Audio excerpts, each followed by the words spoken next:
Jangan lupa bahwa Allah mempunyai dua kenikmatan, yaitu kenikmatan dunia dan akhirat. Dan orang yang paling berbahagia adalah orang yang bisa mendapatkan kebahagiaan dunia. Siapa yang bahagia? Yang sabar, yang bersyukur, yang faham tentang apa yang kita miliki dan kita rasakan. Bapak dan Ibu yang saya hormati, kita memang perlu sering-sering merenung. Iya, Masya Allah, betapa salah saya kalau tidak mensyukuri kenikmatan Allah. Maka kemudian Rasulullah SAW memberikan pelajaran kepada kita. Tolok ukur orang yang berbahagia itu terletak di pandai-pandainya dia membandingkan. Kalau tidak pintar membandingkan, payahnya luar biasa Bapak, rekoso hidup ini. Ketika panjenengan mendapatkan problema, kita akan reda dari problema dan terhanyak dari problema dan musibah itu ketika kita bisa membandingkan dengan problemanya orang lain. Gitu.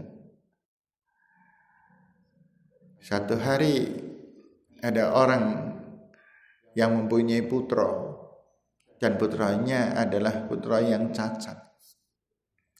Tetapi ibu ini saya melihat tegar sekali, sabar dan ikhlasnya luar biasa.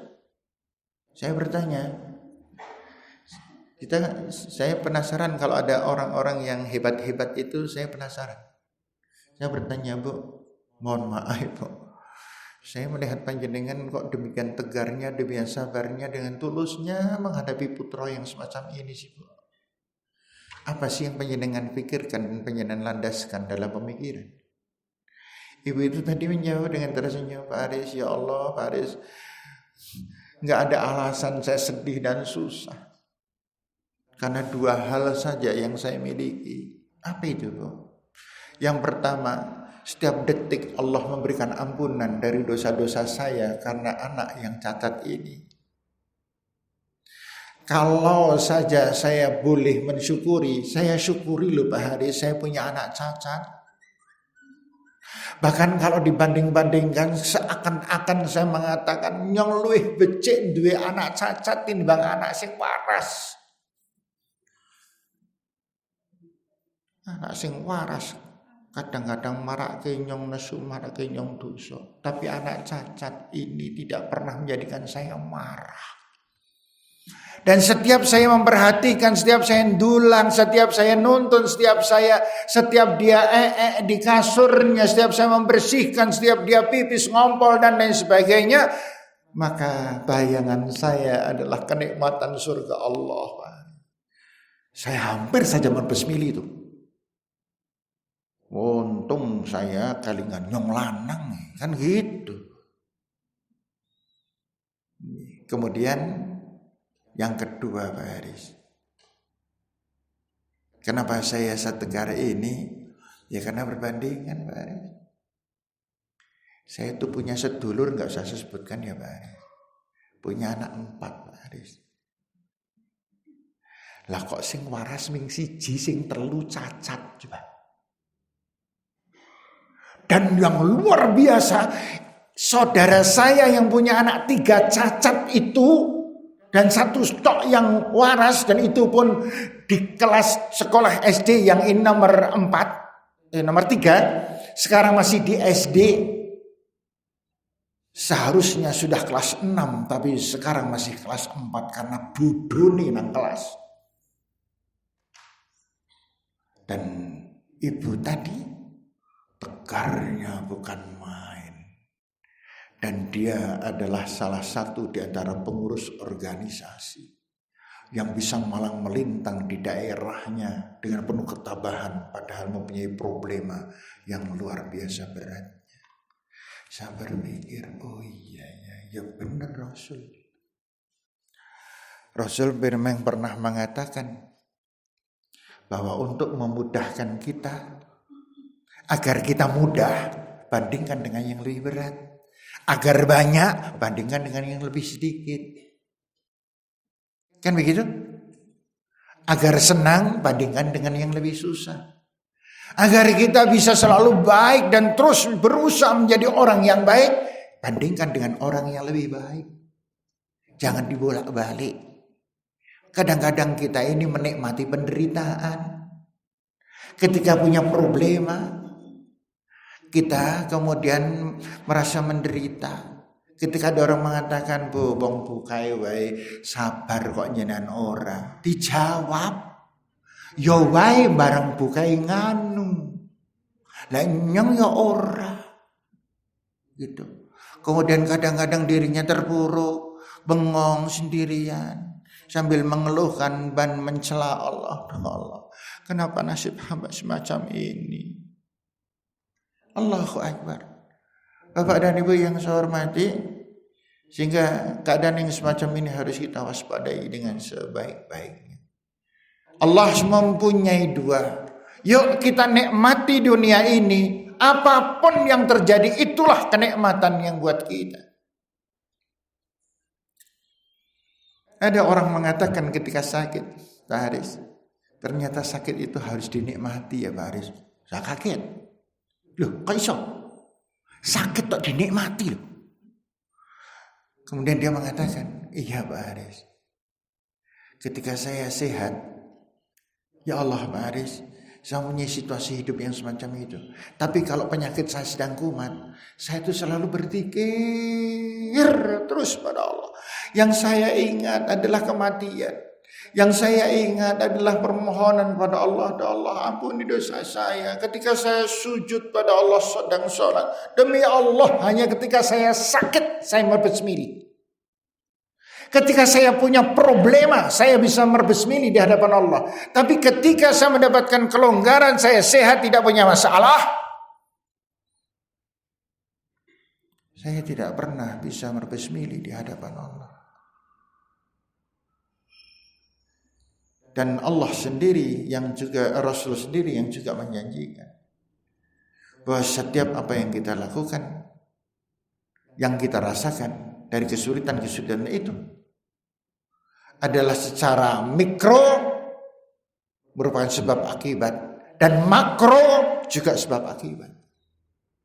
Inna ma'al usri yusra, mikro dan makronya juga ada. Setiap sesudah kesulitan pasti kemudahan.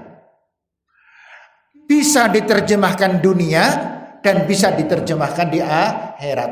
Kesulitan-kesulitan yang kita hadapi, keprihatinan yang kita sedang hadapi, di baliknya pasti ada hikmah yang luar biasa. Kapan? Di dunia. Demikian pula yang makro, semua kesulitan yang kita miliki, laku lampah yang kita miliki, maka semuanya ada kemudahan di baliknya. Makro kapan? Nanti di akhirat. Kita bahasanya bersulit-sulit di dunia. Sampai Rasulullah SAW dulu pernah mengatakan, saya pernah menyampaikan kalau nggak salah, ad-dunya, gimana Pak? Ad-dunya jannatul ad-dunya sijnul mu'min wa jannatul kafir. Dunia ini adalah penjara buat orang-orang yang beriman, dan dunia ini adalah surga buat orang-orang yang kafir. Tapi makna ini jangan disamakan dengan makna surga dunia yang tadi kita sampaikan. Maknanya sedikit saya jelaskan Bapak dan Ibu. Kalau makna yang kita alami lebih dalam lagi. Sedangkan yang tadi saya sampaikan, dunia ini adalah penjara. Memang iya Bapak Ibu. Dunia ini penjara buat kita. Panjenengan dipenjara oleh Allah, artinya diberi banyak aturan. Kita semuanya dikotai oleh Allah. Kamu berada di sini, tidak boleh ke sana, tidak boleh ke sana, tidak boleh ke sana, tidak boleh ke sana. Kita dikotai. Kita dipenjara. Dalam konotasi makna penjara adalah siapa yang berada di penjara maka harus mengikuti aturan penjara. Ibu-ibu, panjenengan di dunia enggak, Bapak? Iya kan? Artinya panjenengan di penjara harus mengikuti aturan penjara. Apa itu aturan penjara? Quran. Apa itu aturan penjara? Tuntunan Rasul, itu aturannya. Orang kafir bagaimana? Orang kafir tidak gobris Al-Quran. Orang kafir tidak gobris tuntunan Rasulullah. Mereka bebas. Zina dilakukan, korupsi dilakukan, menfitnah orang, membuli orang, menghina, dan lain sebagainya. Mereka lakukan. Berkhianat, bohong, dan lain sebagainya. Mereka lakukan bebas. Gak ada yang mengekang. Panjenengan dikekang gak? Kita di penjara. Boleh nggak bohong? Tidak boleh. Jam sekian sholat subuh, boleh nggak melanggar? Jam sekian sholat duhur, jam sekian, melakukan ini, melakukan itu. Orang kafir nggak ada. Orang kafir masih banyak yang tidur, padahal mereka beragama Islam. Orang kafir masih banyak sekarang yang sedang tidur, padahal mereka beragama Islam. Loh, yang namanya orang kafir itu kan orang yang bebas, maksudnya. Orang yang tidak mentaati dawuh Allah, perintah Allah, itu namanya orang kafir. Siapa orang kafir? Yang korupsi. Siapa orang kafir? Yang bertengkar. Siapa orang kafir? Yang menfitnah. Siapa orang kafir? Orang yang tidak mentaati perintah-perintah Allah adalah orang yang bebas dari penjara. Dan mereka itulah orang kafir. Mereka bisanya hanya menikmati dunia. Dunia ini surganya. Apa itu surga? Bebas. Tidak ada larangan. Tidak ada kekangan. Dan itulah hakikatnya surga. Dan besok kita akan mendapati surga yang dimaksud oleh Allah Subhanahu wa taala, dan kita bebas di sana, Bapak dan Ibu. Di surga enggak ada pengajian. Nggak ada. Nang donya tok rekoso. Dadak kon mangkat pengajian, ngantuk disindir. Nyong yakin sok-sok udon nek pengisi pengajian kae. Wong nyong nang pengajian kan merem. Demi Allah nyong orang ngantuk, kayak nyong turu. Oh, beda lagi. Iya.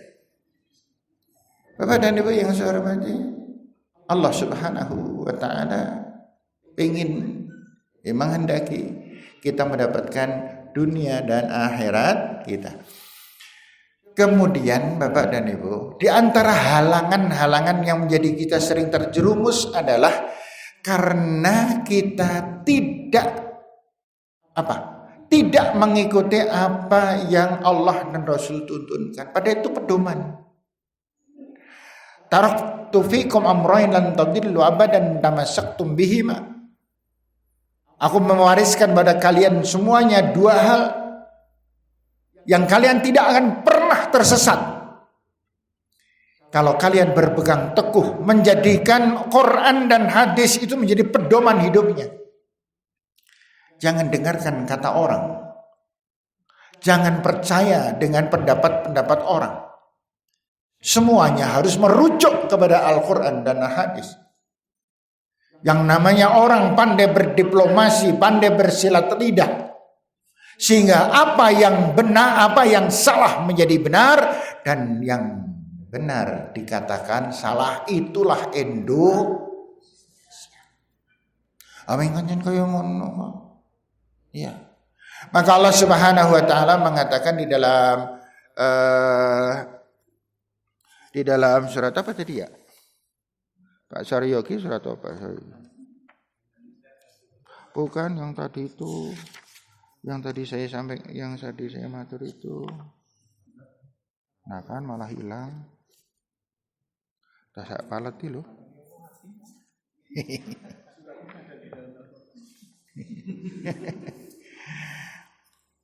Ini Bapak dan Ibu, Allah Subhanahu wa taala mengatakan di surat 10, yaitu surat Yunus. Hati-hati. Dalam surat Yunus ayat 35 Allah mengatakan a'udzubillahi minasyaitonirrajim. Ini sebagai untuk penutupnya karena waktunya sudah habis. Karena ini pengajian Zoom ini enggak boleh lama-lama. Ya, pengajian Zoom ini enggak boleh lama-lama karena pengajian Zoom itu kan pengajian yang disambi ngasai, disambi ya kan ya. Ana sing turun, malahan sekarang karo turun karo nyekel HP karo turun, sekarang udah ngantuk dan sebagainya. Allah Subhanahu wa taala mengatakan, Qul hal min syurakaikum may yahdi ilal haqq Qulillahu yahdi lil haqq Apa man yahdi ilal haqqi ahaqqu ayyuttaba'a amman la yahdi illa ayyuhda Fama lakum kaifa tahkumun Allah Subhanahu wa taala mengatakan kul hal min syurakaikum. Katakanlah apakah di antara syurakaikum sekutumu itu may yahdi ilal haq, ada yang bisa membimbing kepada kebenaran? Adakah di antara orang-orang yang hebat-hebat itu ada yang bisa membimbing kepada kebenaran? Ini pertanyaan Allah. Qulillahi yahdi lil haq. Ajarkan hai Muhammad, hanya Allah yang membimbing kalian kepada kebenaran. Enggak ada yang mampu membimbing. Nabi Muhammad itu membimbing, tapi kan semuanya ilmu dari Allah. Rasul itu kan SD jarak orang tamat, moco ora iso. Ibu bisa membaca? Bisa membaca? Bisa menulis? Bisa, lebih pintar dari Rasul. Iya. Namun setelah itu Rasul menjadi orang yang terpandai di dunia. Tidak ada satupun manusia yang bisa melebihi ilmunya dari Nabi Muhammad SAW 1500 tahun yang lalu. Dan sekarang ilmunya masih terus dipelajari oleh profesor, doktor dan lain sebagainya. Orang yang mengatakan dirinya hebat-hebat di dunia itu masih terus mempelajari dan menyelidiki rahasia-rahasia ilmu dari Rasulullah sallallahu alaihi wasallam. Maka di sini Allah Subhanahu wa taala mengatakan qulillahi yahdi lil haq, hanya Allah yang bisa mampu membimbing ke dalam kebenaran. Kemudian Allah mengatakan faman yahdi ilal haqqi ahaqqu ayyuttaba amman la yahdi yahdi illa ayyuhda. Maka tidak pantas kalau manusia itu mengikuti bimbingan-bimbingan dari orang-orang yang tidak punya hak, karena yang punya hak hanya Allah. Sementara orang-orang yang sedang membimbing menuju kepada kebenaran sesungguhnya adalah orang-orang yang butuh bimbingan. Paham maksudnya? Ini kan kayak wong apa namanya? Kayak wong ngemis nanggon pengemis itu.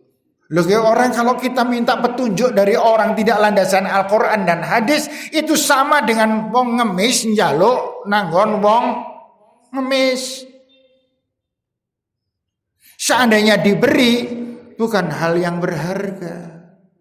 Maka dari itu ibu-ibu sekalian, bapak-bapak yang saya hormati, kemudian Allah Subhanahu wa taala sampai mengatakan dengan pengandikan akhir ayat ini, "Fama lakum kaifa tahkumun." Ini kan bahasanya bahasa itu. Prigiside.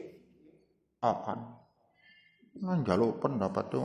Quran, hadis yang dijadikan semboyan hidup kita, sehingga kita menjadi orang yang tegar, kita menjadi orang yang bersih, kita menjadi orang yang benar, dan kemudian kita orang yang bisa memahami apa kehendak Allah dan akhirnya kita bisa menikmati perintah Allah, menikmati ketika kita meninggalkan larangan Allah, dan kenikmatan itu adalah surga. Maka orang yang taat dan patuh kepada Allah adalah orang yang berada di surga Allah ketika di dunia. Maka orang yang bisa menikmati kehidupan dunianya, dia akan meneruskan kenikmatan di akhirat. Sebagaimana Allah mengatakan, sering saya mengatakan, semuanya sudah paham. Surat Al-Baqarah ayat 201. Tidak ada kenikmatan akhirat kecuali mesti kenikmatan paham maksudnya? Rabbana atina fid dunya hasanah wa fil akhirati hasanah. Kalau akhirahnya tidak hasanah, dunia tidak hasanah, dunia tidak hasanah, akhirat tidak hasanah, dan tentu wakina adzabannar, hanya lamunan belaka yang tidak kita dapatkan sama sekali. Ya Bapak-bapak dan Ibu-ibu, kita berjuang setahap demi setahap. Jangan pernah kita bermimpi. Kita masih ingat dulu ketika kita masih muda lah, kaya ngono kayak sholat dhewe. Ya. Kemudian kita bertahap gitu. Sudah sampai tahapan apa? Jangan terlalu lamban. Karena kita tidak pernah tahu kapan Allah akan memanggil kita. Apalagi kemarin-kemarin ini, baru-baru ini, Masya Allah, ya Allah, teman-teman kita banyak yang meninggal dunia muda-muda banget. Mereka muda-muda gitu. Yeah. Dan mereka ada yang sigap-sigap sekali, ada yang hebat-hebat dan meninggal dalam kondisi muda. Apakah karena COVID? Wallahu a'lam. Karena COVID ini sekarang dijadikan orang sebagai penfitnah. COVID itu dijadikan orang sebagai penfitnah. Sehingga sekarang yang bisa menfitnah bukan hanya manusia, tetapi juga COVID. Mari kita berikhtiar dan selalu berdoa. Semoga Allah senantiasa memberikan barokah ma'unah pada kita sekalian. Saya cukupkan Bapak-bapak dan Ibu-ibu pelajaran pagi hari ini. Semoga kita semuanya mendapatkan ma'unah, pertolongan dari Allah Subhanahu wa ta'ala. Ada ruang pertanyaan enggak sih? Kalau ada 1-2 aja karena tinggal 10 menit, 9 menit. Ada pertanyaan dari Zoom yang disampaikan oleh Bapak Romiani. Mengingat kondisi saat ini adalah kondisi COVID, jadi disampaikan bahwa menengok orang sakit ini adalah pahalanya begitu besar. Namun di saat yang sekarang ini menengok itu menjadi sangat sulit karena takut dengan tertularnya COVID. Apakah kita hanya mendoakan tidak bisa menengok, bisa mengganti pahala? Saya ringkas saja ya Bapak dan Ibu.